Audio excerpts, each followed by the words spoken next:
This segment brought to you by Coast Products, professional tools for the outdoors. Okay, we're going to jump ship now and go about 50 miles away. We ended Jake's hunt in Nevada, and we're going to head about 50 miles away to where Randy and I will be hunting with Ed. Yeah, and Ed, we had met him for the first time on this trip. He'd called me about, he'd heard I'd drawn this tag a few years prior, wanted to know if I'd give him information. And I said, I'll do one better than that. We're actually got some time.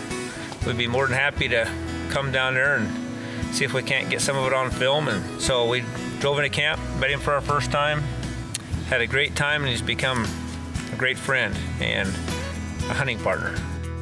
Okay, after we get camp set up, we're sitting around there. It's a very warm evening, as antelope season can often be. A wonderful evening.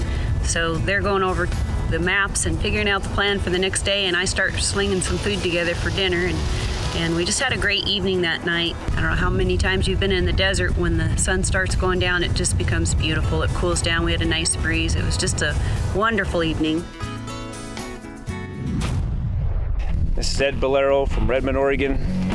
He's got the tag here in this unit in Nevada, so we're gonna get out there and see if we can get it done. Great.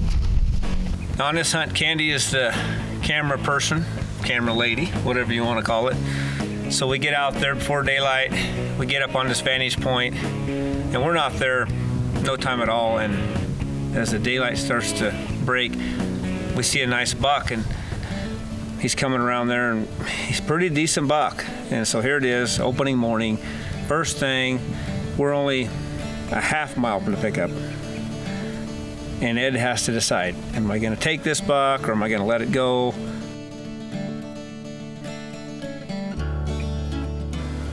And this buck, he puts on quite a show for us. He does some snorting and blowing and stomping his feet. He could spot us up there on the hill, and as we're wiggling around. And we're pretty sure Ed decided he didn't want to shoot it, so we just video him for a while and watch him hop and bounce around there. And beautiful buck. And well, Ed decided he didn't want him right then. It was early. He wanted to go look around. I don't blame him, so we let that buck pass. Well, not long after Ed passed up that buck, we spot out across that big valley, I don't know, quite a large herd over there. There's a bunch of antelope in it, and we could see some bucks in there. Some of them look like they could definitely be good bucks. We don't know, but we need to get over there and take a look at them. We got a group of, I don't know, probably 50 head, about a mile and a half from us as the crow flies. I think we're gonna work down the draw, see if we can't get over there a little closer and get a better look at them. We just passed up a real nice buck here. Had real prongs were clear up on top of his horns, start to curl. Very short prongs. Had a couple little tits sticking out on him, but real pretty buck. He's still behind us, blowing and snorting. But I think we're gonna work around and take a look at this herd over here. We've seen a couple good bucks yesterday over there, probably in that group, so we'll go see if we can't find them.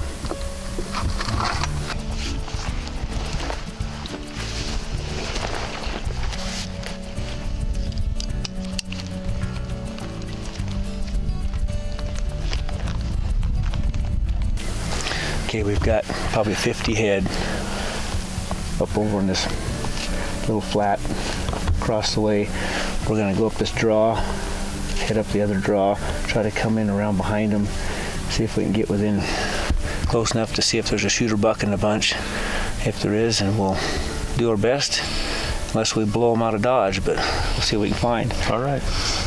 So we make our final decisions and go over what we need to do, pack up all of our gear, and we head out for a long hike, a little farther than we expected by the time it was over.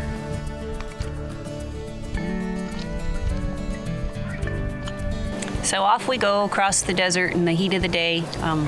They kind of forgot that I was lugging a big old camera behind them, but I kept up the best I could. And you got to remember, when Randy says it's 1.5 miles or 2 miles, that means it's probably 3 or 4. So he exaggerates the opposite direction on mileage when you're hiking. But it was a beautiful day. We loved it. We saw a really nice buck, walked right up on him, saw some beautiful country, saw quite a few more antelope, but we wiped our little feet off.